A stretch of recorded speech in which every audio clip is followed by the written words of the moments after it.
At our engagement party, my fiancé said, "My ex is my true love. I'm just settling for you." I didn't say anything. I went all out the next morning. Hey, Reddit.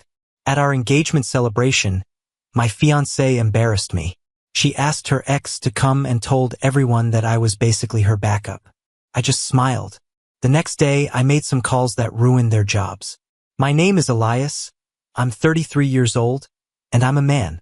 I manage a business that is arguably the most boring one that pays well. I help businesses look into their competition. Think of a private eye, a spreadsheet whiz, and a human search engine all in one. I get paid a lot of money by big firms to look through government documents and financial reports to see what their competitors are really doing.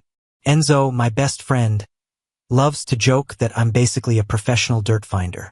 He had been my friend since college. He is a lawyer who helps people buy companies. He finds the issues with the law. I find the problems with money. We've killed more disastrous business transactions than you can count. Enzo was also the one who told me to be careful of Andrea from the start. He was right, but I didn't listen to him since I was thinking with the wrong mind. Andrea was everything I wanted. Beautiful, friendly, and connected.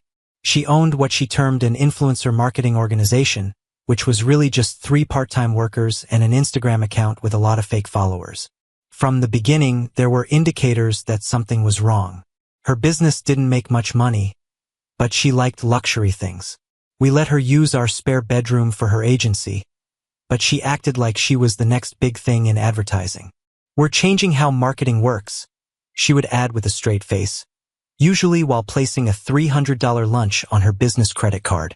But the biggest red sign was Jared, her ex-boyfriend, who somehow made it to every social function. He owned a tiny investing company.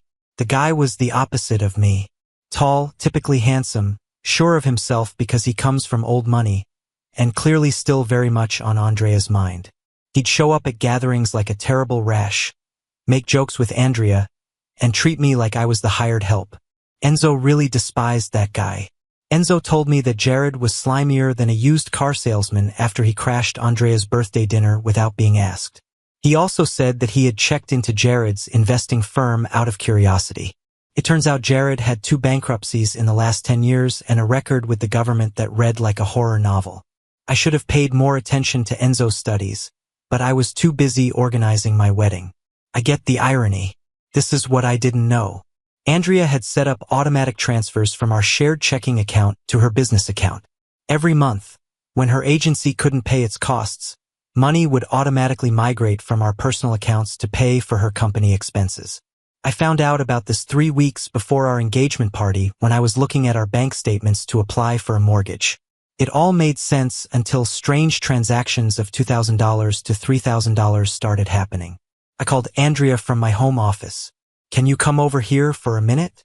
She came in wearing yoga pants and a big sweater. "Hey babe." I turned my laptop so that it was facing her. "Can you tell me more about these automatic payments to your business account?" Her face went from, "I'm ready for Instagram," to, "Oh crap, I've been caught," in less than 2 seconds. That's basically extra money for cash flow needs. Things that affect financial flow that have shifted $18,000 from our personal account in 6 months. It's only for a short time. The agency is about to get this big client, a supplement company that may expand a lot. I looked at her. $18,000, Andrea. That's more than some individuals make in 6 months. But it's a good investment in our future. We'll be fine financially once the agency gets going. I wanted to know how an Instagram marketing company with 3 part-time workers was going to make that much money, but I was trying to be helpful. A big mistake. When I told Enzo about it over coffee, he pondered about it. He said that she had been surreptitiously using my money to pay for her false business while I paid for everything else, and she thought this was a good way to invest in our future. He took out his phone and looked up the company when I remarked that maybe the supplement arrangement might work out. He handed me an FDA warning letter from 6 months ago in less than 30 seconds. They were lying about health benefits and breaching federal rules about advertising. The FDA has a public list of warning letters. If you know where to look, it only takes around 10 seconds to find it. So, Andrea's biggest client was a corporation that was abusing federal marketing rules and was definitely ready to be sued into the ground. That's when I started to ponder what other public records would be worth looking into. It's just out of curiosity. But before I could find out more, Andrea decided to organize a party to announce her engagement, which changed everything. She thought of the celebration. "We need to say something," she said. She rented a rooftop space in downtown LA, hired a photographer, bought food for 50 guests, and sent out invitations that looked like they were for a Fortune 500 meeting. Her trust fund pals, social media acquaintances, and relatives were on the guest list, as well as my business contacts, who probably assumed they were going to a networking event. Enzo was there for me in case I needed him. He added, "This feels like a show," as we walked into the venue and fixed his tie. "It seems like she's trying to convince everyone, even herself, that she's delighted to marry you. You're being paranoid. I'm paying attention. There is a distinction." The place was lovely. I'll give her that. She looked great and worked the audience like she was running for office. She told her pals that I was her fiancé, the business consultant. But Jared's arrival should have been my first sign. He got there fashionably late, hugged Andrea for too long, and made himself at home like he was co-hosting the party. Enzo mumbled something about how strange it was that the ex-boyfriend was invited. When I informed him that Andrea stated they were just friends now, he remarked, "Sure, and I'm just a lawyer who sometimes practices law." Then came the speech that ruined everything. Andrea took the microphone and asked everyone to pay attentively. Everyone turned to her and raised their glasses, and the talk stopped. She started by saying, "Thank you all for—" The room grew dead still. "Jared," she whispered, her eyes finding him across the room. "You will always be the one that got away. My one true love." I saw 50 people drop their jaws at the same time. The wife of my largest client gasped out loud. My business partner Jake looked like he wanted to crawl under a table. "Oh, heck no," Enzo said quietly next to me. "But sometimes," Andrea went on, "life isn't about passion. Sometimes it's about finding someone reliable, stable, and who will never break your heart, because they could never inspire that kind of intensity anyway." She held up her engagement ring like she was accepting an award. "So, I'm thrilled to announce my engagement to someone who will take very, very good care of me." The silence was deafening. Jared raised his glass with a smug grin that made me want to punch him. A couple of Andrea's girlfriends started that awkward pity clapping. Enzo looked at me with an expression that clearly said, "I told you so, but now isn't the time to say it." I didn't say anything, didn't flinch, and didn't make a commotion. I just took a slow sip of my drink, smiled a little, and started counting down in my head. How long does it take to research someone who just made the biggest mistake of her life? Jake caught my eye from across the room and raised his eyebrows in a question. I shook my head very slightly. Princess Andrea had just disrespected someone who gets paid to find problems hiding in public records. "Well," Enzo said quietly as he finished his drink, "this should be interesting. Game on." The party ended about as well as you'd expect. Half the guests left right after Andrea's speech, including 2 of my biggest clients. Enzo stayed until the end, just making sure I processed what actually happened, because that wasn't just disrespectful. That was public humiliation designed to put me in my place as the backup option. Andrea was completely clueless. She spent the ride home talking about how emotional and authentic her speech had been, and how everyone seemed really moved by her honesty. "Did you see Jared's face?" she said, fixing her lipstick in the passenger mirror. "I think he finally understands what he lost." I drove in silence, already mentally organizing the research project that was about to take over my life. That night, after she passed out, still wearing her engagement dress like some twisted Cinderella, I went into my home office and opened a new case file. Here's what people don't understand about my work. It's not about hacking or corporate spying or any of that movie nonsense.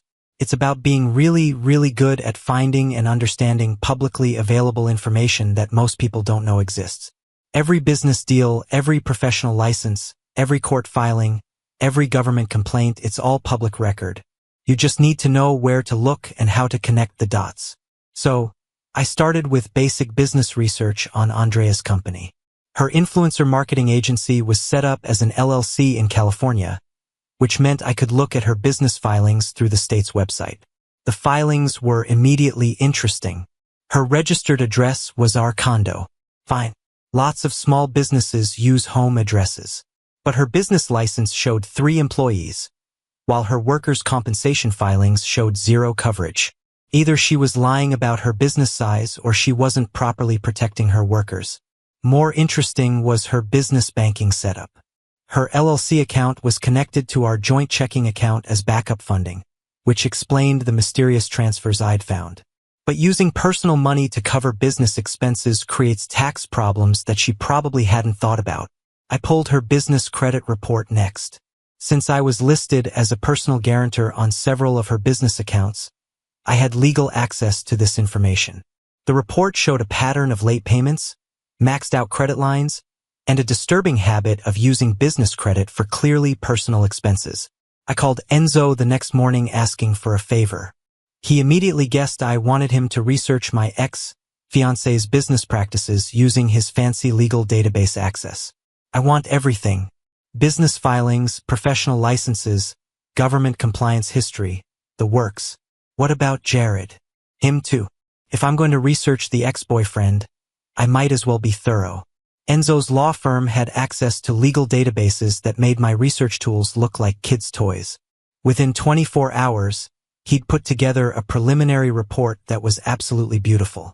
He called me from his office the next evening to tell me I was going to love this. Andrea's business was basically a house of cards built on quicksand. Her business license expired in 3 weeks and she hadn't filed for renewal. Her workers' comp insurance was canceled for non-payment 6 months ago. She'd been claiming employees on her tax forms, but not actually providing the required protections. Even better was the IRS situation. She'd been claiming personal expenses as business tax write-offs for 2 years. European vacation as market research, designer clothes as brand development, spa treatments as networking events. The IRS has computer programs that eventually flag this kind of pattern. And Jared. Enzo's voice got noticeably happier when he got to Jared. The guy was a goldmine of professional problems, 2 personal bankruptcies, multiple court judgments for unpaid debts, and a regulatory record that read like a textbook on what not to do as an investment advisor. He was required to tell his clients about his bankruptcy history and financial problems. But based on his client agreements, it looked like he'd been telling people he had a clean financial record, while his public filings showed the opposite. That's a career-ending compliance violation. But the crown jewel of Enzo's research was Andrea's family business.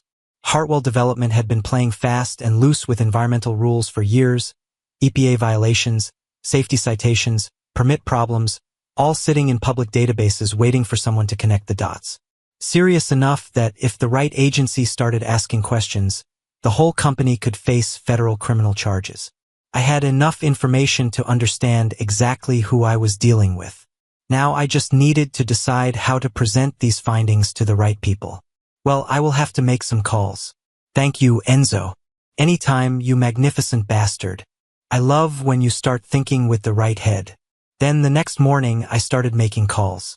The beautiful thing about government agencies is that they actually want citizens to report violations. I had screenshots of Andrea's Instagram post promoting Vita Boost Plus products with claims like boosts immune system 300% and clinically proven to prevent illness claims that weren't backed up by any actual clinical studies.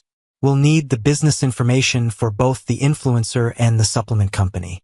The rep said, I provided Andrea's business registration details, her Instagram handle, the vitamin company's information, and specific post dates. This will trigger an investigation. The rep warned. Both parties will be notified that complaints have been filed. I understand. Second call. Finn's tip line.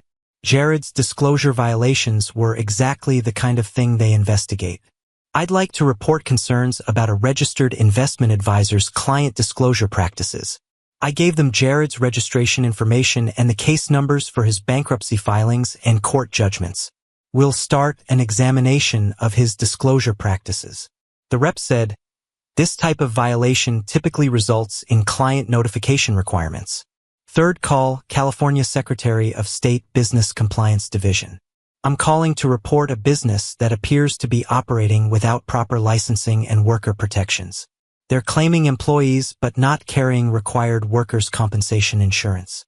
Fourth call. IRS business tax tip line.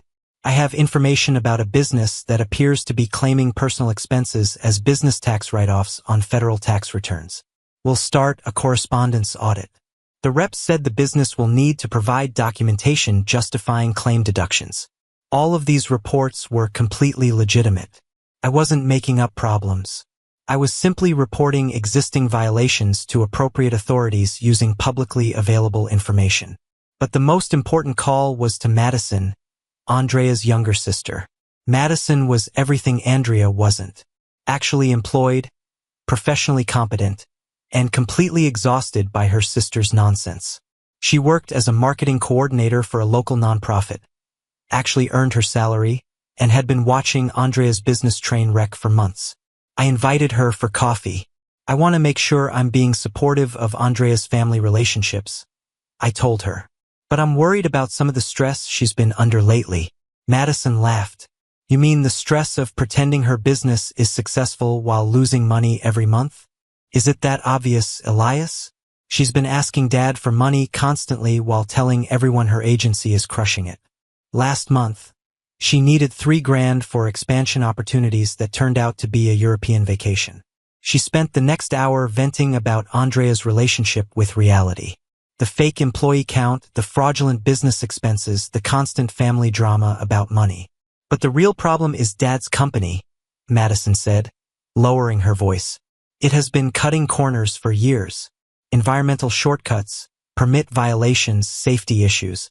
Dad thinks he's being smart, but he's building up massive regulatory liability.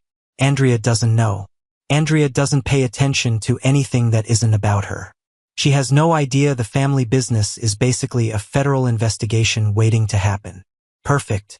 Madison was providing me a full picture of the rules that Andrea's business and her family's business were breaking without meaning to. Madison went on, I love my sister, but she's been living in a fantasy world where things don't matter to her. That night, I called Enzo to let him know how things had gone that day. He told me to get it right. I told 4 distinct government entities about real violations, all based on information that was available to the public and real worries about compliance. Yes. And Andrea's sister effectively said that the family business was a time bomb for the government. She didn't mean to, but Enzo did like that. The regulatory process was already in motion within a week. 3 weeks after I wrote my report, Jared started having what his remaining clients would kindly term professional problems. The inquiry by FINRA was going just as planned, slowly, carefully, and very publicly in the industry. When FINRA looks into an investment advisor, they let the advisor's clients know and ask for proof of all important disclosures. Jared's clients began receiving official letters that essentially said, your investment advisor is being looked into for possible disclosure violations. Please send us proof of what you were told about his financial history. This was a big problem for the guy right away because he had been telling clients that he had a clean financial record, but his public bankruptcy filings told a very different story. Enzo was keeping an eye on things through his legal sector contacts and told us at our weekly lunch that Jared was very much out of luck. After getting such letters, 3 of his biggest clients had already filed formal complaints with FIN. People are upset that you didn't tell them vital things. It seems that he had been acting like he was financially stable. While I ate my salad, I watched the show. We were discussing about managing $8 million worth of customer assets. It's not a lot by industry standards, but it's enough for Jared to live in Manhattan Beach and drive a Porsche. Jared's reaction to the probe was sheer terror, which is exactly what I wanted to happen. He called Andrea too for emotional support. I knew this because she started appearing agitated and distracted, checking her phone all the time and inventing reasons to leave the house for errands that took a long time. She couldn't keep a secret to save her life. Within days, she was dropping hints about Jared's economic issues and how unjust it was that bureaucrats were going after wealthy people. It's just regulatory harassment, she muttered one night at supper, anxiously picking at her food. Jared is great at what he does. What kind of regulatory problems? I said without knowing. Something regarding what clients say. It seems like he has to tell them about past financial troubles that have nothing to do with his current skills. I nodded. There are a lot of rules for financial services. There are rules about what information must be made public to safeguard investors. But that's all in the past.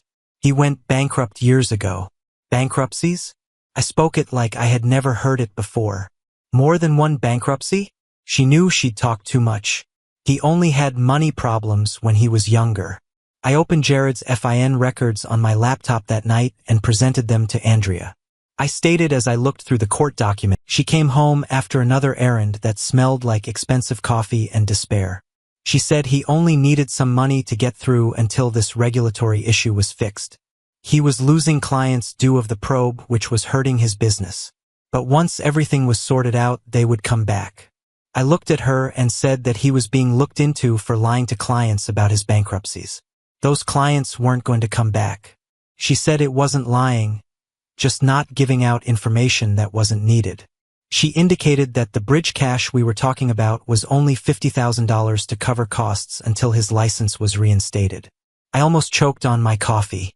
$50,000 to pay for the operational costs of an investment advisor who has been suspended. It's a way to make money. He'll pay it back with interest once he's back in business. Andrea, he may be charged with a crime for breaking securities laws.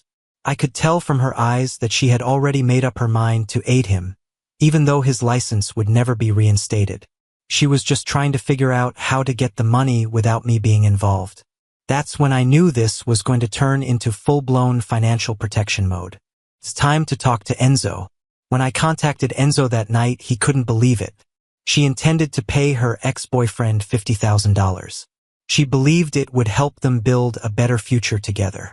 Enzo said she was engaged to me, and I told him that was true, but that she had been preparing her escape since the engagement party. Enzo told me to secure my money right away if she could go to my joint accounts and pay for Jared's legal defense. I could lose everything I worked for. He said to write down everything, talk to a lawyer about how to preserve your assets, and get ready for the fact that this relationship was finished. I informed him I was already there. She made her move that weekend. I was reading over client papers in my home office when she came to the door dressed like she was heading to a business meeting. She said, "I need to talk to you about something important." Of course. What's going on? I didn't think Jared's situation was this bad. He is going to have to pay a lot of money for his lawyer, and he is going to go broke. That's too bad. I want to help him. How? She took a big breath. I want to lend him $50,000 from our savings. I sat back in my chair and looked at her face. From the money we set aside for our wedding? It's only for a short time. Once this is all over, he'll pay it back. Andrea, the federal government is looking into him for securities fraud. His clients are suing him, his license is suspended, and his assets may be frozen. What makes you think he can pay back $50,000? I believe in him. And there it was. No, I said simply. What? No.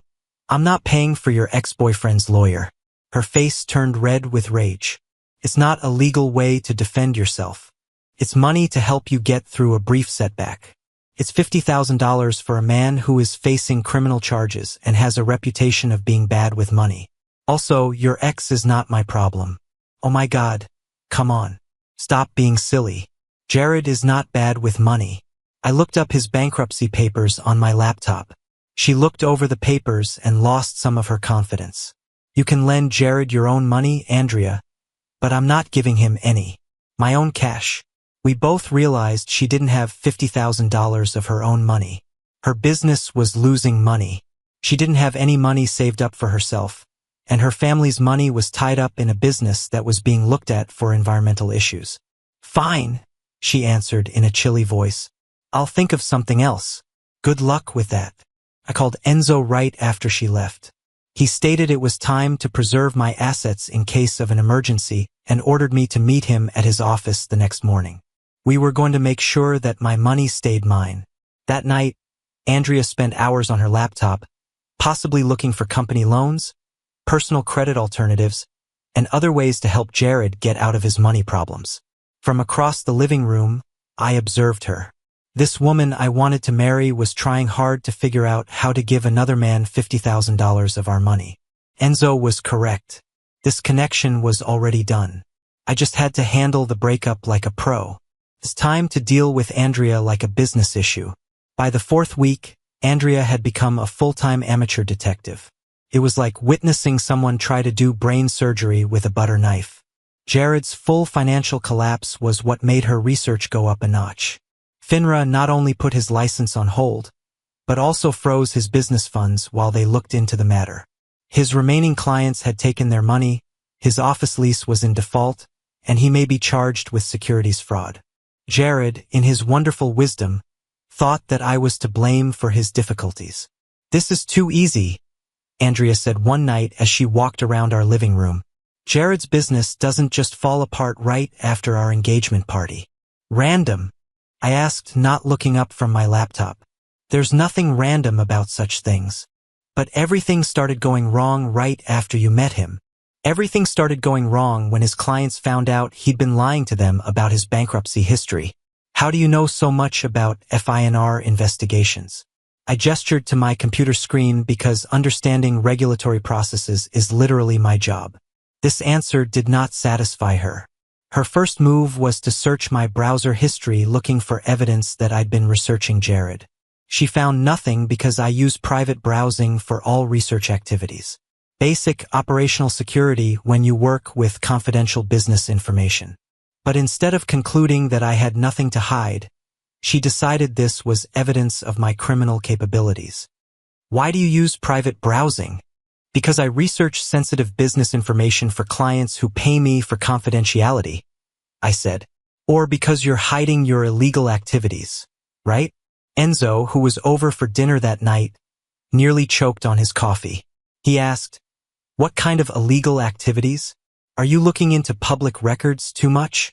Andrea said she didn't know, but she knew I was involved in Jared's problems. Enzo explained with the patience of someone talking to a child that I helped companies research regulatory compliance issues. Jared was violating securities regulations, and this was like blaming a food safety inspector for a restaurant getting shut down for health code violations. Andrea replied that I wouldn't understand because I was his friend and probably in on it, too. Enzo looked at me with an expression that clearly said they could trace it to a personal laptop registered to Andrea Hartwell and asked if they should escalate this to law enforcement. I told them not yet. That evening, I confronted her with printouts of the security logs. "Any particular reason you tried to hack my email accounts yesterday?" Her face went white. "I wasn't hacking anything. 14 failed login attempts. The security system logs everything." I spread the documents across the kitchen table. Attempting to access someone else's email accounts without authorization is a federal crime. I just wanted to see if you had anything about Jared. I pulled up the FINR website on my laptop. "Here, Jared Nathaniel. Click on Disclosure Events." She read through his regulatory history in silence. "This is all public?" she asked quietly. "Completely."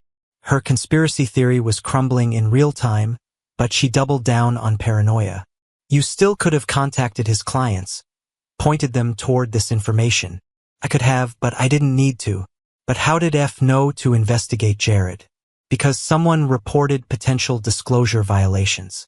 Agencies rely on public tips to identify problems." "Who reported him?" I met her eyes directly. "Could have been anyone." She stared at me for a long moment, clearly trying to decide whether I was confessing or just explaining regulatory procedures. "By the way, Jared's looking at potential criminal charges, civil penalties, and permanent industry prohibition." That's when the full reality of Jared's situation finally hit her. But instead of accepting this and moving on, she decided to escalate her investigation into what she was now calling my shadow operations. Time for phase 3 of her detective career. Andrea's transition from amateur cyber detective to physical surveillance specialist was like watching someone go from playing checkers badly to attempting advanced chess while blindfolded. Her first move was following me to work. It was like being stalked by a golden retriever wearing sunglasses. Same silver BMW every time. Her personal car that she'd driven since college. Following 3 cars behind like she'd learned surveillance from a 1980s TV show. Wearing sunglasses and a baseball cap. Enzo was with me the first time I spotted her. When he asked if we should be concerned, I said only if she was planning to surveillance me to death through secondhand embarrassment. He laughed and asked what the plan was. I suggested we give her a tour of exactly how boring my job actually was, the full treatment. What followed was what Enzo later called the world's most tedious surveillance tour of Los Angeles. I led Andrea on a journey through every aspect of my legitimate business operations, making sure she got a complete picture of exactly how mind-numbingly professional my work actually was. First stop, the law offices of Brennan, where I spent 2 hours reviewing public filings and regulatory documents for a client's merger research. She sat in the parking lot the entire time, probably wondering if I was planning corporate crimes or just really slow at whatever criminal masterminds do. Second stop, Morrison and Company CPAs, where I attended a seminar on new SEC disclosure requirements. Riveting stuff about quarterly reporting obligations and paperwork thresholds. She followed me there, too, parking across the street at a Starbucks. The parking attendant told me as I left the seminar that my girlfriend had been sitting at that Starbucks for 3 hours, had ordered 6 drinks, and kept taking pictures of my car. The third stop was my personal favorite, the downtown offices of Regulatory Compliance Solutions, where I was delivering a presentation about public records research to their executive team. By this point, Andrea had been following me for 4 hours of the most legitimate business meetings imaginable. I could practically see her questioning her own sanity as she watched me carry briefcases into office buildings and emerge an hour later with stamped receipts and business cards. But the best part was my final stop, the federal courthouse, where I needed to file routine compliance paperwork for a client's regulatory matter. Inside, I filed standard disclosure forms for a client's material event reporting, paid the filing fees, and got stamped receipts proving compliance with federal disclosure requirements. Through the lobby windows, I watched her sit in her car for about 15 minutes, clearly trying to figure out whether her criminal mastermind fiancé was being arrested, confessing to crimes, or meeting with government handlers. When I emerged an hour later with a briefcase full of properly filed federal documents, she was gone. Probably drove home to Google, what does it mean when someone files federal paperwork and how to tell if a fiancé is actually just really boring? That night, she approached me with her new notion. She was visibly upset that her day of surveillance had turned up nothing fascinating. I know you're not simply a business consultant, she said. Oh, really? What do you think I am? I don't know, but I followed you to 4 different attorney offices and a federal courthouse.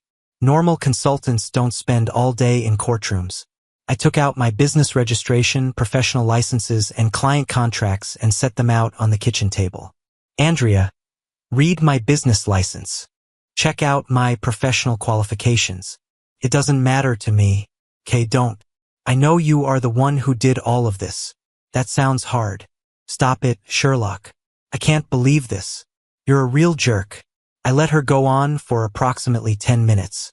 Deep down, I'm enjoying the performance. Then she made one last, desperate move. That night, she left the house in a rage and never came back. Fine. What I desired. I got a text 3 days later. I'm with Jared. This engagement is done. I said, okay, I'll have your things packed by the weekend. 2 weeks later, she came to get her things with Jared and a tow truck.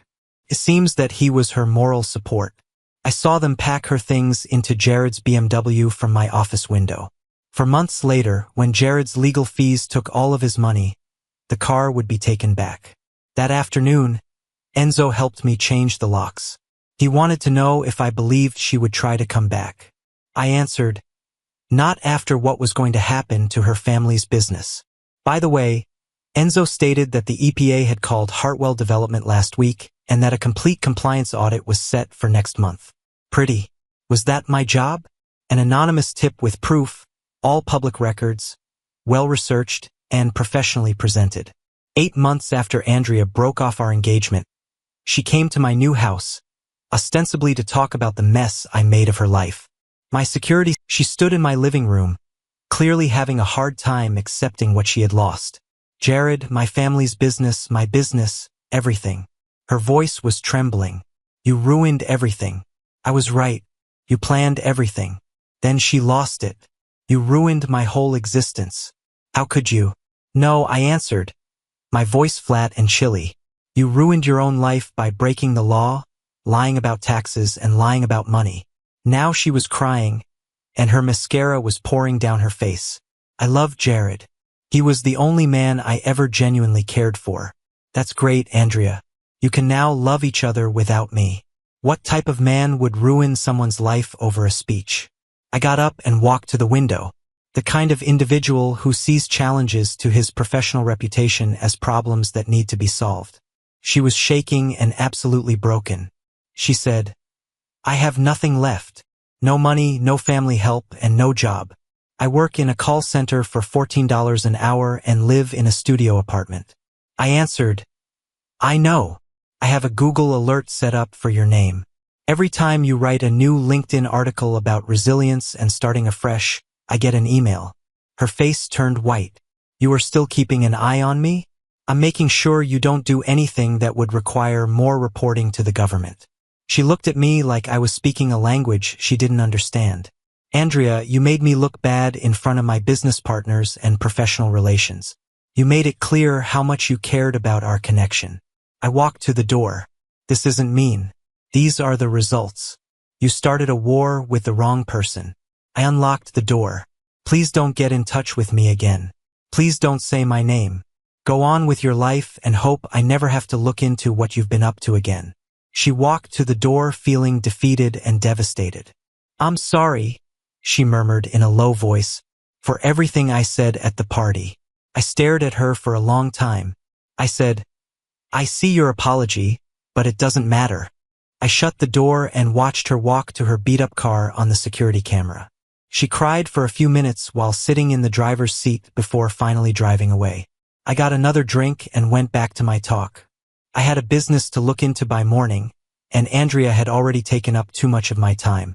This new hype feature recently came out on YouTube. If you can't stop thinking about this article, hit the hype button. It informs YouTube, this video should get a lot of views.